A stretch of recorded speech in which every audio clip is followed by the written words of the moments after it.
कहानी की शुरुआत ढलती उम्र के एक रेसर सोनी को दिखाते हुए होती है, जो इस वक्त डेटोना नाम की मशहूर रेस में पोर्श टीम की तरफ से रेसिंग करने वाला है। लेकिन दोस्तों, आप लोग सोच रहे होंगे कि ये कोई आम रेस है, जबकि ये 24 घंटे लगातार चलने वाली एक खतरनाक रेस है। इस रेस में हर कुछ घंटे बाद ड्राइवर्स बदलते रहते हैं और इस वक्त सोनी की टीम सबसे आखिरी पोजीशन पर रेंग रही है और अब बारी है तीसरे ड्राइवर यानी सोनी की। वहीं टीम के कैप्टन को सोनी से बहुत बड़ी उम्मीदें हैं कि वो नंबर 1 पर चल रही BMW की टीम को पछाड़ देगा और सोनी भी ट्रैक पर उतरते ही पहले ही मोड़ पर अपना ऐसा खतरनाक हुनर दिखाता है कि एक साथ 3 गाड़ियों को ओवरटेक कर देता है। लेकिन असली धमाका तो तब होता है जब उसकी किस्मत चमकती है और आगे चल रही एक कार का इंजन फेल हो जाता है। सोनी बिना वक्त गंवाए सीधे दूसरे नंबर पर पहुंच जाता है। अब उसके सामने सिर्फ एक ही कांटा था, सबसे आगे चल रही BMW कार, जहां बाकी के रेसर्स मोड़ आते ही ब्रेक दबा देते थे। वहीं सोनी अपनी जान की परवाह किए बिना फुल स्पीड में गाड़ी को कट मारता है और पोर्श टीम को सबसे आगे नंबर 1 पर पहुंचा देता है। इसके बाद अपनी बारी खत्म होने पर जब सोनी गाड़ी अगले ड्राइवर को सौंपता है तो उसे कड़क आवाज में समझाता है कि मैंने गाड़ी तुझे पहले नंबर पर ला कर दी है, भूतनी के मेरी इस मेहनत को बेकार मत जाने देना। और कुछ ही देर में फैसला सबके सामने होता है। जिसकी उम्मीद थी सोनी की टीम डेटोना रेस की चैंपियन बन जाती है, लेकिन हैरान करने वाली बात यह थी कि सोनी को इस जीत की कोई खुशी नहीं थी। यहाँ तक कि वो जीती हुई ट्रॉफी को छूने से भी मना कर देता है, क्योंकि उसका मानना है कि ये चमचमाती ट्रॉफियां सिर्फ उसके लिए बद्दुआ लाती हैं। लेकिन टीम का कैप्टन उसकी इस कमाल की काबिलियत को देखकर उसे आगे भी टीम में बने रहने का ऑफर देता है, लेकिन सोनी साफ मना कर देता है, क्योंकि सोनी का कॉन्ट्रैक्ट सिर्फ इसी एक रेस के लिए था और वो अपनी रेसिंग परफॉर्मेंस को चेक करना चाहता था, क्योंकि उसे फिलहाल पैसों की जरूरत थी बिना किसी लालच या फेम के। इसलिए सोनी शर्तों के मुताबिक टीम को जीताकर चुपचाप वहां से निकल जाता है। अगले सीन में हम देखते हैं कि सोनी के पास उसका एक पुराना दोस्त रूबेन आता है। रूबेन खुद एक पूर्व रेसर रह चुका है, जो इस वक्त एपेक्स GP नाम की एक बड़ी F1 टीम का मालिक है। और दोस्तों, रूबेन के आने का मकसद तो आप समझ ही गए होंगे। वो सोनी को अपनी F1 टीम में शामिल होने का न्योता देने आया था। असल में रूबेन की टीम पिछले 2 सीजन से लगातार बुरी तरह हार रही है और टीम के सिर पर कर्ज का एक बहुत बड़ा पहाड़ टूट चुका है। और अगर इस सीजन उन्होंने कुछ कमाल नहीं करके दिखाया तो बोर्ड मेंबर्स इस टीम को बेच देंगे, यानी रूबेन का बरसों का सपना और उसकी मेहनत कौड़ियों के दाम बिक जाएगी। सोनी पहले तो इस ऑफर में कोई दिलचस्पी नहीं दिखाता, जिससे रूबेन को उसे मनाने के लिए थोड़ा इमोशनल खेल खेलना पड़ता है। रूबेन उसे सच्चाई बताते हुए कहता है, सोनी, अपनी हालत तो देखो, तुम आवारा घूम रहे हो, न घर है न परिवार, बीवी बच्चे भी तुम्हें छोड़कर चले गए हैं और तुम्हारी ये खटारा वैन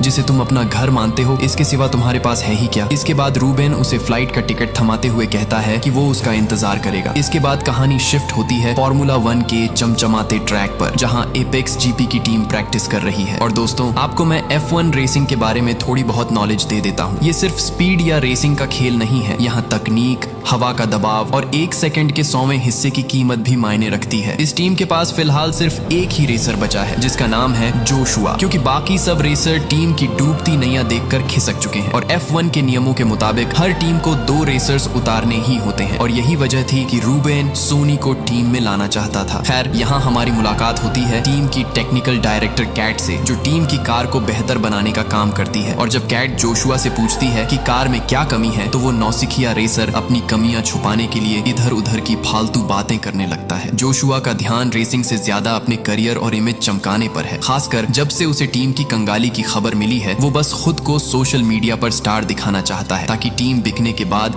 उसे कोई दूसरी बड़ी टीम खरीद ले। इसी बीच वहाँ एंट्री होती है हमारे लेजेंड सोनी की। सोनी आखिरकार रूबेन का ऑफर मानकर एपेक्स GP के हेडक्वार्टर पहुंच जाता है। रूबेन टीम के सामने सोनी को दूसरा रेसर और जोशुआ के नए पार्टनर के रूप में इंट्रोड्यूस कराता है, लेकिन टीम का चीफ सोनी की उम्र को देखकर उसकी काबिलियत पर सवाल उठाने लगता है। जोशुआ को भी लग रहा था कि सोनी कोई मामूली रेसर है। वही चीफ रूबेन को किनारे बुलाता है और उसे कोई और बेहतरीन रेसर ढूंढने को कहता है, लेकिन रूबेन को सोनी पर पूरा भरोसा था। सोनी भी बिना वक्त गंवाए सीधे चैलेंज ठोक देता है। वो कहता है कि मुझे वही कार दो जो अभी जोशुआ चला रहा था। अगर मैंने जोशुआ से 1 सेकंड कम का टाइम निकाल कर नहीं दिखाया तो मैं अभी वापस लौट जाऊंगा। अगर मैं JP के लैप टाइम से 1 सेकंड जरा भी ऊपर गया तो हंसते हंसते मैं निकल जाऊंगा। सोनी को पूरे 30 साल हो चुके थे जब उसने आखिरी बार किसी F1 कार का स्टीयरिंग व्हील थामा था, और इन 30 सालों में F1 कार में काफी बदलाव आ चुके थे, जैसे नई तकनीक, नए फीचर्स, जैसे काफी कुछ बदल चुके थे। और अब सोनी के सामने सबसे बड़ी चुनौती थी पलक झपकते ही खुद को इन नए बदलावों के मुताबिक ढालना और खुद को साबित करना, क्योंकि उसने जैसा सोचा था अब F1 कार रेसिंग उससे कई ज्यादा मुश्किल हो चुकी थी। यहाँ तक कि टीम के मेंबर सोनी के हार पर अपने में ही बैट लगाने लगते हैं, लेकिन रूबेन पहले ही उनसे पैसे ले लेता है, क्योंकि उसे सोनी पर यकीन है कि वो इस चैलेंज को पूरा पूरा करेगा। इधर भले ही सोनी ने 30 साल से स्टीयरिंग न छुआ हो, लेकिन जिसका बेसिक मजबूत होता है उसे नई चीजें सीखने में देर नहीं लगती। सोनी तुरंत गाड़ी की नई तकनीक को समझ जाता है और जोशुआ के टाइम को मात देने के लिए कार की रफ्तार को उसकी आखिरी लिमिट तक खींच देता है। लेकिन दोस्तों, जोशुआ का रिकॉर्ड तोड़ने के चक्कर में सोनी उस करोड़ों रुपए के F1 कार के चीथड़े उड़ा देता है। लेकिन इसी के साथ सोनी ने जोशुआ के रिकॉर्ड को 500 मिलीसेकंड से तोड़ दिया था।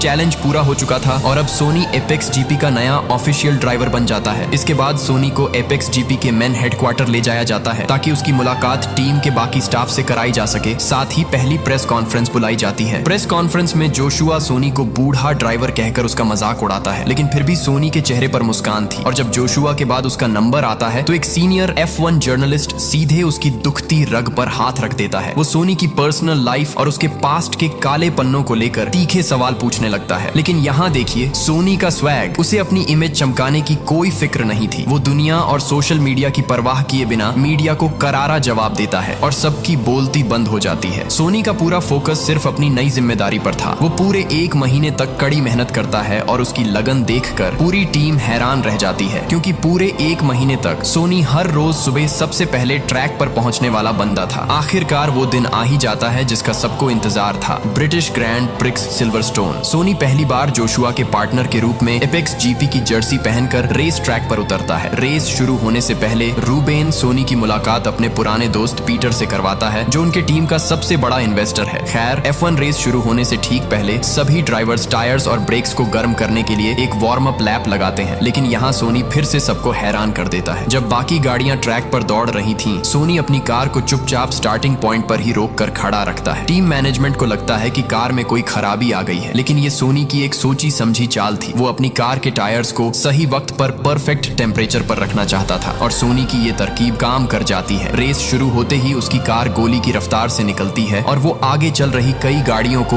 ओवरटेक कर देता है। हालांकि इसी बीच असली दुनिया के लेजेंडरी F1 ड्राइवर सर्जियो, जो रेड बुल टीम के लिए खेलते हैं, अपनी रफ्तार का जलवा दिखाते हुए सोनी को पीछे छोड़ देते हैं। इसके बाद 20वां लैप्स पूरे होने के बाद जोशुआ के टायर्स घिस जाते हैं और वो टायर्स बदलवाने के लिए पिट स्टॉप की तरफ मुड़ता है। लेकिन यहाँ घबराहट में क्रू मेंबर्स से एक बड़ी चूक हो जाती है। एक क्रू मेंबर के हाथ से टूल नीचे गिर जाता है और जोशुआ हड़बड़ाहट में गाड़ी उसके ऊपर से ही निकाल देता है। इसके तुरंत बाद सोनी भी अपने टायर्स बदलवाने पिट स्टॉप में आता है और बदकिस्मती से इस बार हाइड्रोलिक जैक में खराबी आ जाती है। इस तकनीकी गड़बड़ी की वजह से सोनी के बेहद कीमती कुछ सेकंड्स बर्बाद हो जाते हैं। जब सोनी ट्रैक पर वापस लौटता है तो वो ठीक अपने ही पार्टनर जोशुआ के आगे था। अब होना तो ये चाहिए था कि दोनों मिलकर टीम को जिताने के लिए काम करते, लेकिन बीच में जोशुआ का ईगो आ जाता है। वो सोनी को पीछे छोड़कर नंबर 1 बनने की जिद पर अड़ जाता है और दोनों आपस में ही रेस लगाने लगते हैं। और इस आपसी दुश्मनी का अंजाम ये होता है कि दोनों में से कोई भी रेस नहीं जीत पाता और टीम बुरी तरह हार जाती है। हार के गुस्से में तिलमिलाया जोशुआ बेस पर आते ही अपनी गलती मानने के बजाय उस महिला क्रू मेंबर समेत पूरी टीम पर चिल्लाने लगता है, जिसकी वजह से पिट स्टॉप में देरी हुई थी। वो सोनी को भी अपनी हार का जिम्मेदार ठहराता है, यहाँ तक कि वो हाथापाई पर भी आ जाता है। लेकिन तभी वहाँ मीडिया के कैमरे आ जाते हैं। कैमरों को देखते ही जोशुआ पल भर में अपना गुस्सा थूक कर एक चमचमाती नकली मुस्कान चेहरे पर ले आता है। जोशुआ का ये दोगलापन देखकर सोनी हैरान रह जाता है, क्योंकि जोशुआ की तरह दूसरों पर उंगली उठाने के बजाय सोनी खुद की कमियों को देखता है। इसके बाद रात में जब सोनी कोल्ड सावर ले रहा होता है तो लगती से वो महिला क्रू उसके सामने आ जाती है जिसने गलती की थी। सोनी उसे एक गुरु मंत्र देता है कि गलती होने पर पछतावे के जाल में मत फंसो, बस इतना ध्यान रखो कि ये दोबारा ना हो। महिला क्रू के जाने के बाद रूबेन सोनी के पास आता है और इस नाकामी पर बात करता है। रूबेन कहता है, सोनी तुम भी जोशुआ की तरह ही अड़ियल हो, दोनों में से कोई झुकने को तैयार नहीं था। अगर टीम को बचाना है तो तुम्हें जोशुआ के साथ मिलकर काम करना ही होगा। रूबेन के इस बुरे बर्ताव से सोनी बिल्कुल भी नाराज नहीं होता, क्योंकि वो अच्छे से जानता है कि अगर वो आगे भी हारा तो उसका दोस्त रोड पर आ जाएगा। खैर, अगली सुबह सोनी टीम की टेक्निकल डायरेक्टर कैट से मिलता है। सोनी अपने बरसों के तजुर्बे का इस्तेमाल करके कैट के साथ मिलकर कार का एक नया कॉन्सेप्ट डिजाइन करने की बात करता है। वो कहता है कि फेरारी, रेड बुल, मैक्लैरेन, मर्सिडीज और एस्टन मार्टिन जैसी बड़ी टीमों के पास सीधे ट्रैक पर दौड़ने के लिए हमसे कहीं ज्यादा दमदार इंजन है। इसलिए अगर हमें उन्हें हराना है तो हमें सीधे रास्तों पर नहीं बल्कि मोड़ों पर अपनी कार को सबसे तेज बनाना होगा। हालांकि मोड़ों मोड़ों पर तेज रफ्तार से गाड़ी मोड़ने में एक्सीडेंट का बहुत बड़ा खतरा था, लेकिन सोनी ये रिस्क लेने के लिए तैयार था। वो कैट से कहता है, खतरा चाहे जो हो, तुम गाड़ी को मोड़ों पर सबसे तेज दौड़ने के लायक रीडिजाइन करो। और हाँ दोस्तों, एक मजेदार बात बताऊं, यहाँ सोनी और कैट एक दूसरे पर लाइन भी मार रहे होते हैं। खैर, अब अगली रेस की तैयारी शुरू होती है। एक तरफ जोशुआ मॉडर्न और हाईटेक तरीकों से ट्रेनिंग कर रहा था, तो दूसरी तरफ सोनी अपने पुराने और आजमाए हुए देसी अंदाज में पसीना बहा रहा था। दोनों के रास्ते अलग थे, लेकिन मंजिल एक ही थी, अगली रेस में अपनी बादशाहत साबित करना। काफी लंबी ट्रेनिंग के बाद जब जोशुआ रात में अपने बेड पर था, तो वो अपने लैपटॉप पर सोनी के जवानी के दिनों का एक पुराना वीडियो देखने लगता है। और दोस्तों, यहाँ हमें पता चलता है कि सोनी कोई आम रेसर नहीं था, बल्कि उसे F1 का अगला सुपरस्टार माना जाता था। और आज जोशुआ जिस फेम के पीछे भाग रहा है, उसे सोनी ने बहुत पहले ही हासिल कर लिया था। लेकिन उसकी एक छोटी सी लापरवाही की वजह से उसके पार्टनर का भयानक एक्सीडेंट हो गया था। और असल में यही वजह थी कि इस सदमे के बाद सोनी अचानक रेसिंग की दुनिया से गायब हो गया था। खैर, कहानी आगे बढ़ती है और हंगरी ग्रैंड प्रिक्स के क्वालिफाइंग राउंड का दिन आ जाता है। पूरी टीम बैठकर टायर्स को लेकर एक जरूरी मीटिंग कर रही थी। F1 रेसिंग में 3 तरह के टायर्स का खेल होता है, जिसे आपको जानना बहुत जरूरी है। पहला हार्ड टायर, ये सबसे लंबे समय तक टिकते हैं, लेकिन इनकी ग्रिप यानी सड़क पर पकड़ कमजोर होती है, जिससे कार टॉप स्पीड नहीं पकड़ पाती। दूसरी मीडियम टायर, ये स्पीड और टिकाऊपन के बीच का एक परफेक्ट बैलेंस होते हैं। और तीसरा सॉफ्ट टायर, ये बहुत जल्दी घिस जाते हैं, लेकिन इनकी ग्रिप इतनी फौलादी होती है कि कार ट्रैक पर गोली की तरह भागती है। कैट पूछती है, इसके अलावा कुछ और जानना है प्रोफेसर? सोनी मुस्कुराते हुए कहता है, बस गाड़ी तेज चलाओ। इसके बाद चीफ उनकी कार में मीडियम टायर लगाने का ऑर्डर देता है। और जैसे ही रेस शुरू होते ही पहले ही मोड़ पर इतना तगड़ा मुकाबला होता है कि 3 गाड़ियां ट्रैक से बाहर जाकर क्रैश हो जाती हैं। लेकिन उन गाड़ियों के मलबे का एक टुकड़ा सीधे सोनी की कार के टायर से जा टकराता है, जिससे उसका टायर पंचर हो जाता है और उसे तुरंत पिट स्टॉप आना पड़ता है। सोनी देखता है कि मीडियम टायर्स से बात नहीं बनेगी, इसलिए वो चीफ पर दबाव बनाता है कि उसकी कार में सॉफ्ट टायर्स लगाए जाएं। चीफ मना करता है और कहता है कि उसने मीडियम टायर के बदौलत कई ट्रॉफी जीती है, लेकिन सोनी अड़ जाता है और जिद पूरी होने तक कार को आगे नहीं बढ़ाता। आखिरकार चीफ को घुटने टेकने पड़ते हैं। अब पूरे ट्रैक पर सिर्फ सोनी ही ऐसा ड्राइवर था जिसके पास सुपरफास्ट सॉफ्ट टायर्स थे, और वो आगे चल रही गाड़ियों का शिकार करना शुरू कर देता है। लेकिन इस बार सोनी मतलबी नहीं था, वो अपनी पिछली गलतियों से सीख चुका था। वो खुद जीतने के बजाय अपने पार्टनर जोशुआ को टॉप 10 में लाने के लिए ट्रैक पर एक ऐसा गंदा खेल खेलता है जिससे सबके होश उड़ जाते हैं। सोनी अपनी कार से ट्रैक पर ऐसा हुड़दंग मचाता है कि चारों तरफ मलबा बिखर जाता है। F1 का नियम है कि जब भी ट्रैक पर कचरा या मलबा हो, तो रेस को धीमा करने के लिए सेफ्टी कार को मैदान में उतार दिया जाता है, ताकि वर्कर्स ट्रैक साफ कर सकें। इस सेफ्टी कार के आते ही आगे चल रहे रेसर्स की स्पीड कम हो जाती है, जिसका सीधा फायदा पीछे चल रहे जोशुआ को मिलता है और वो अपनी पोजीशन मजबूत कर लेता है। लेकिन रेस के आखिरी लैप में जोशुआ वॉकी टॉकी पर चिल्लाता है कि उसके टायर्स पूरी तरह घिस चुके हैं। अगर वो इस वक्त टायर बदलने पिट स्टॉप गया तो टॉप 10 की रेस से बाहर हो जाएगा। जोशुआ को हारता देख सोनी एक बार फिर अपना शैतानी दिमाग चलाता है, जिसकी किसी ने कल्पना नहीं की थी। सोनी जानबूझकर अपनी तेज रफ्तार कार को ट्रैक के किनारे लगे एक बड़े एडवर्टाइजमेंट बोर्ड से दे मारता है। बोर्ड के पर खच्चे उड़ जाते हैं और नियम के मुताबिक रेस को धीमा करने के लिए फिर से सेफ्टी कार को आना पड़ता है। इस गोल्डन चांस का फायदा उठाकर जोशुआ तुरंत पिट स्टॉप जाता है, टायर बदलता है और वापस आकर अपनी पोजीशन बचाते हुए टॉप 10 में जगह बना लेता है। पूरे 2 सीजन यानी कई सालों के बाद एपेक्स जीपी की टीम आखिरकार टॉप 10 में शामिल हो चुकी थी। ये उनके लिए किसी चमत्कार से कम नहीं था। पूरी टीम जश्न मना रही थी, लेकिन तभी प्रेस कॉन्फ्रेंस में वही सिर्फ हिरा सीनियर जर्नलिस्ट फिर आ धमकता है और ताना मारते हुए सोनी की इस कामयाबी को तुक्का बताने की कोशिश करता है। सोनी इस बार गुस्सा नहीं होता, बल्कि मुस्कुराकर उस जर्नलिस्ट को सीधे $10,000 की खुली शर्त दे देता है कि अगर वो अगली रेस हारा तो ये पैसे जर्नलिस्ट के होंगे। इस शर्त के बाद सोनी दिन रात सिम्युलेटर पर पागलों की तरह प्रैक्टिस करने लगता है, ताकि कार की सेटिंग को और फास्ट कर सके। वो सिर्फ जोशुआ को नंबर 10 पर देखकर खुश नहीं था, उसका निशाना अब सीधे नंबर 1 की ट्रॉफी पर था। सोनी का ये जज्बा देखकर आलसी जोशुआ के खून में भी उबाल आ जाता है और अब आगे बारी थी इटली के ऐतिहासिक मोंजा ट्रैक की। वहीं रेस से पहले एक मीटिंग में एपेक्स जीपी टीम के चीफ को फेरारी और मैक्लारेन रेनॉल्ट जैसी दिग्गज टीमों के मालिकों के साथ बैठने का मौका मिलता है, जहां वो सोनी के एग्रेसिव ड्राइविंग का मजाक उड़ाते हैं। और जब दिग्गज टीमों के मालिकों लड़कों से पूछा जाता है कि आप एपेक्स जीपी के बारे में क्या सोचते हैं, तो वो स्वैग में कहते हैं कि हैम सोचते ही नहीं, जिससे चीफ को बुरा लगता है। खैर, कुछ देर बाद जब टीम की सीक्रेट ब्रीफिंग होती है तो सोनी अपना असली मास्टर प्लान खोलता है। वो कहता है कि दुनिया मुझे एक लापरवाह और बदतमीज ड्राइवर समझती है और मैं लोगों की इसी सोच का इस्तेमाल करके ट्रैक पर सबका ध्यान खींचूंगा और जोशुआ को नंबर 1 बनाऊंगा। अब जोशुआ भी समझ चुका था कि सोनी कोई कच्चा खिलाड़ी तो नहीं है। खैर, देखते ही देखते रेस का 20वां लैप आ जाता है। जोशुआ 10वें नंबर पर शान से दौड़ रहा था, जबकि सोनी जानबूझकर काफी पीछे 11वें नंबर पर चल रहा था ताकि वो अपने पीछे आ रहे बाकी रेसर्स का रास्ता रोक सके और उन्हें आगे न बढ़ने दे। यही नहीं, जब पिट स्टॉप में टायर बदलने का वक्त आता है तो सोनी रेसर्स को चकमा देने के लिए एक और चालाकी करता है। वो अपनी कार को इस तरह मोड़ता है कि टायर ब्लास्ट हो जाता है और कार के पहिए के साथ ढेर सारे कंकड़ पत्थर सीधे रेसिंग ट्रैक पर बिखर जाते हैं। जैसे ही मलबे को देखकर बाकी ड्राइवर्स अपनी गाड़ियां धीमी करते हैं, सोनी पलक झपकते ही पिट स्टॉप से टायर बदलकर बाहर आता है और उन सबको पीछे छोड़ देता है। और अब सोनी का सिर्फ एक ही मकसद था, जोशुआ को जिताना। वो ट्रैक पर अपनी कार को इस तरह आड़ी तिरछी दौड़ाने लगता है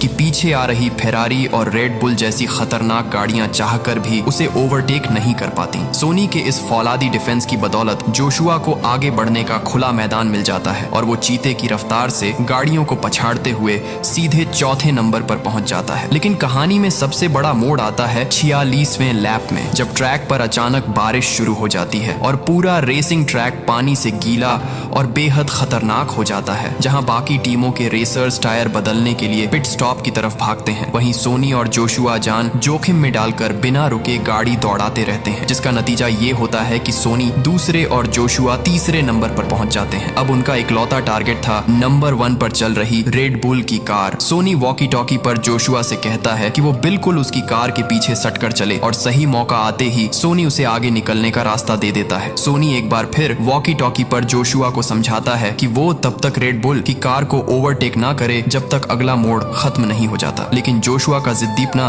उस पे भारी पड़ जाता है और नंबर 1 आने की चाह में मोड़ पे उसकी कार सीधे ट्रैक से उड़ती हुई बुरी तरह क्रैश हो जाती है। सारे टीम के लोग एकदम सन पड़ जाते हैं। वहीं सोनी अपनी जान की परवाह किए बिना जल्दी से जोशुआ की तरफ भागता है और आग की लपटों के बीच कूदकर जोशुआ को खींचकर बाहर निकाल लेता है। वहीं टीम मेंबर काफी डरे थे, क्योंकि ये कोई आम खेल नहीं बल्कि दुनिया की सबसे खतरनाक और जानलेवा खेलों में से एक थी। लेकिन खुशी की बात तो ये थी कि जोशुआ को केवल थोड़ी बहुत चोटें ही आई थी। हालांकि सोनी ने जोशुआ को मोड़ पर इंतजार करने को कहा था, लेकिन फिर भी जोशुआ की माँ सारा का सारा इल्जाम सोनी पर ही डालती है, क्योंकि ट्रैक पर प्लान का मास्टरमाइंड सोनी ही था। वही जोशुआ भी ये सब सुन रहा था, लेकिन वो जानता था कि सोनी की इसमें कोई गलती नहीं है। इसके बाद एक और प्रेस बुलाई जाती है, जहां रूबेन अगले रेस के लिए एक नए ड्राइवर को सबसे मिलवाता है, क्योंकि जोशुआ को डॉक्टरों ने अगले 6 महीने के लिए बेड रेस्ट करने को कहा है। इसके बाद हम देखते हैं कि अगली मीटिंग में अभी भी सबको सोनी पर पूरा भरोसा था, यानी आगे होने वाले रेस में सब उसी के हिसाब से होगा और सोनी सबके अंदर जीत का नया जज्बा भी भर देता है। वहीं बेचारा जोशुआ मीटिंग में बैठकर सिर्फ पछतावे के आंसू बहा सकता था। वही टेक्निकल डायरेक्टर कैट कार का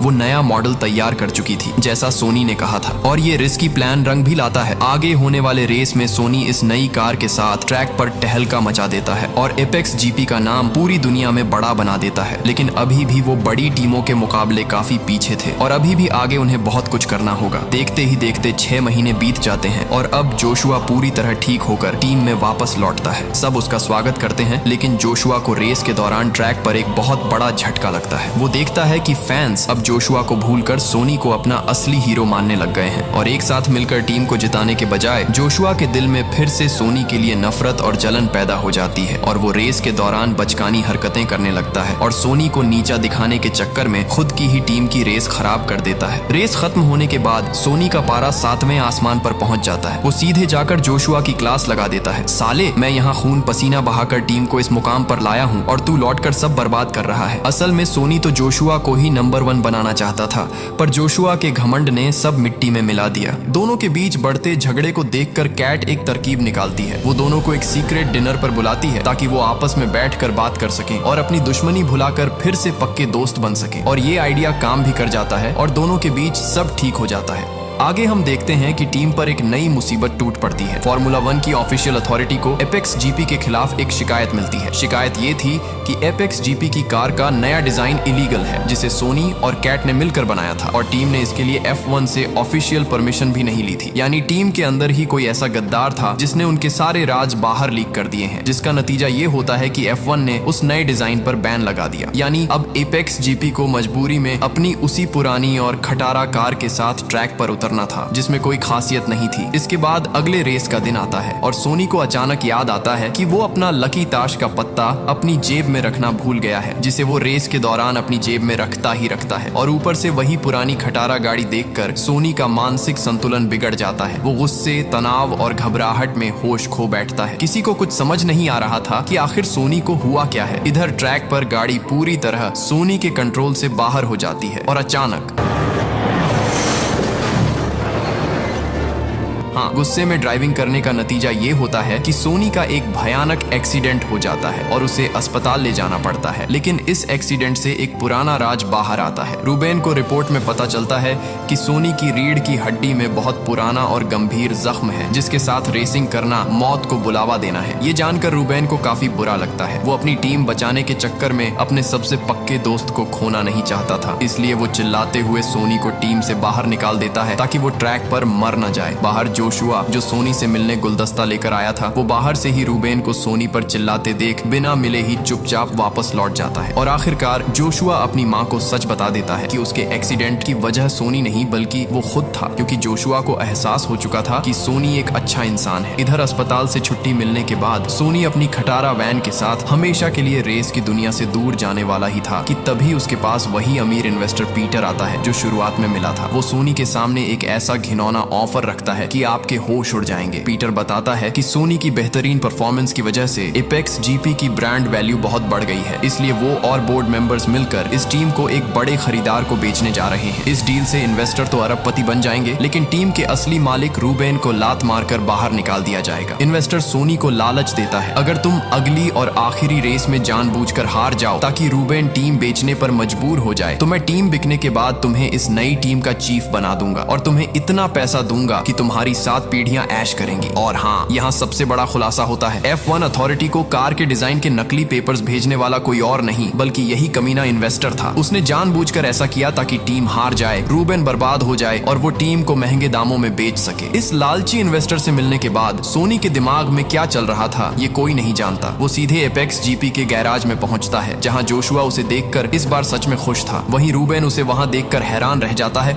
और पूछता है, तू यहाँ क्या कर रहा है कमीने, फिर मरने आ गया। अब सोनी ने उस इन्वेस्टर की डील एक्सेप्ट की है या वो अपने दोस्त रूबेन को बचाने आया है, ये तो हमें आगे पता चलेगा। लेकिन वो रूबेन की आंखों में आंखें डालकर सीधे कह देता है कि चाहे जो हो जाए रूबेन, इस सीजन की आखिरी रेस में सिर्फ और सिर्फ मैं ही ड्राइव करूंगा। कहानी में आगे एक और जबरदस्त ट्विस्ट तब आता है जब सोनी को पता चलता है कि कैट ने फार्मूला 1 की अथॉरिटी को उन दस्तावेजों को दोबारा जांच करने को कहा जिसमें पाया गया कि वो पेपर्स पूरी तरह फर्जी और नकली थे। यानी फाइनल रेस में सोनी की पसंदीदा कॉर्नरिंग कार को इस्तेमाल करने की इजाजत मिल चुकी थी। इसके बाद अब हम पहुंच चुके हैं अबू धाबी के रेस ट्रैक पर, जहां इस सीजन की आखिरी और फाइनल रेस होने वाली है। वहीं पीटर सोनी को एपेक्स जीपी की जर्सी में देख हैरान रह जाता है। सोनी पीटर को मैसेज में मिडिल फिंगर की इमोजी भेजकर उसे करारा जवाब दे देता है। यानी सोनी पूरी ईमानदारी से टीम के लिए रेस करने वाला है। इसी बीच वही खड़ूस सीनियर जर्नलिस्ट फिर से सोनी का इंटरव्यू लेने आता है, लेकिन सोनी इस बार उससे बात करने के बजाय सीधे अपने टीम मेंबर को आवाज लगाता है और उस जर्नलिस्ट के मुंह पर पूरे $10,000 कैश थमा देता है। सोनी ने साबित कर दिया कि वो जुबान का पक्का खिलाड़ी है और वो दोगले लोगों जैसा नहीं है। खैर, अब रेस का काउंटडाउन खत्म होता है और गाड़ियां हवा से बातें करने लगती हैं। पहले लैप में जोशुआ किसी तरह 11वें नंबर पर पहुंचता है, जबकि सोनी 22वें नंबर पर सबसे पीछे फंसा हुआ था। लेकिन न्यू कार डिजाइन का जादू चलते ही सोनी चीते की रफ्तार पकड़ता है और एपेक्स जीपी सीधे 9वें नंबर पर आ जाती है। लेकिन 11वें लैप तक रेड बुल, मर्सिडीज और फेरारी जैसी दिग्गज टीमें सबसे आगे लीड कर रही थी। वहीं सोनी सोनी को पीछे चल रहे ड्राइवर्स से कड़ी टक्कर मिलती है, जिससे बचने के लिए उसे तुरंत पिट स्टॉप में टायर बदलने आना पड़ता है। खेल पलटता है 25वें लैप में। जोशुआ शानदार ड्राइविंग करते हुए सीधे नंबर 1 की पोजीशन हासिल कर लेता है, लेकिन उसकी ये खुशी ज्यादा देर नहीं टिकती, क्योंकि उसकी कार का पिछला टायर पंक्चर हो जाता है और उसे पिट स्टॉप भागना पड़ता है, जिसकी वजह से एपेक्स जीपी पहले नंबर से सीधे 6ठे नंबर पर आ जाती है। अब पूरी टीम की उम्मीदें सोनी पर थीं, लेकिन सोनी का टायर भी घिस चुका था और ऊपर से पीछे से एक कार सोनी को टक्कर मार देती है, जिससे टीम की जीत की उम्मीद और भी कम हो जाती है। यही नहीं, टक्कर की वजह से टाइम आउट हो चुका था और सोनी की कार की हालात ऐसी हो चुकी थी कि पिट स्टॉप आना मुश्किल सा लग रहा था, और अगर सोनी पिट स्टॉप नहीं पहुंचा तो वो रेस से बाहर हो जाएगा। लेकिन हिम्मत न हारते हुए सोनी जैसे तैसे पिट स्टॉप तक पहुंच जाता है, जिसके बाद क्रू मेंबर्स झटपट कार रिपेयर कर देते हैं। इसके बाद टाइम आउट खत्म होने के बाद सभी गाड़ियां दोबारा स्टार्टिंग ग्रिड पर लगती हैं और रेस शुरू होते ही नजारा कुछ ऐसा था। मर्सिडीज नंबर 1 पर, फेरारी नंबर 2 पर और हमारा लेजेंड सोनी नंबर 3 पर पहुंच चुका था। और अब आखिरी 4 लैप्स ही बाकी थे, जहां से खूनी रेस शुरू होती है, जिसकी किसी ने कल्पना नहीं की थी। सोनी चौथे नंबर पर चल रहे जोशुआ को मैसेज देता है कि वो उसकी कार के पीछे ढाल बनकर चले, क्योंकि उनका पहला शिकार थी फेरारी। यहाँ पर सोनी की प्लानिंग के जरिए दोनों एक खतरनाक मोड़ पर फेरारी को पछाड़ देते हैं और अब उनके सामने खड़ा था F1 का सबसे बड़ा लेजेंड लुइस, जो 7 बार का वर्ल्ड चैंपियन है, जो मर्सिडीज चला रहा था। अब यहाँ पर लुइस को हराने के लिए किसी एक को कुर्बानी देनी ही थी। सोनी खुद को दांव पर लगाने का फैसला करता है और लुइस का रास्ता रोकता है ताकि जोशुआ नंबर 1 पर निकल सके। उनका ये प्लान कामयाब रहता है और जोशुआ आगे निकल जाता है, लेकिन चैंपियन लुइस इतनी आसानी से हार मानने वाला नहीं था। वो अपनी कार से सोनी को ऐसा कट मारता है कि सोनी की कार लड़खड़ा जाती है, लेकिन सोनी किसी तरह कंट्रोल संभाल लेता है। अब लुइस का निशाना सीधे आगे चल रहा जोशुआ था। लुइस जोशुआ के बिल्कुल करीब पहुंच जाता है और आखिरी मोड़ पर जोशुआ और लुइस दोनों की गाड़ियां आपस में टकराकर ट्रैक से बाहर हो जाती हैं। सोनी इस मौके का पूरा फायदा उठाता है और ट्रैक पर सबसे आगे निकल जाता है। इस आखिरी पल में सोनी को न तो फैंस का शोर सुनाई दे रहा था और न ही अपनी मौत का डर सता रहा था। वो गाड़ी दौड़ा नहीं, हवा में उड़ा रहा था और आखिरकार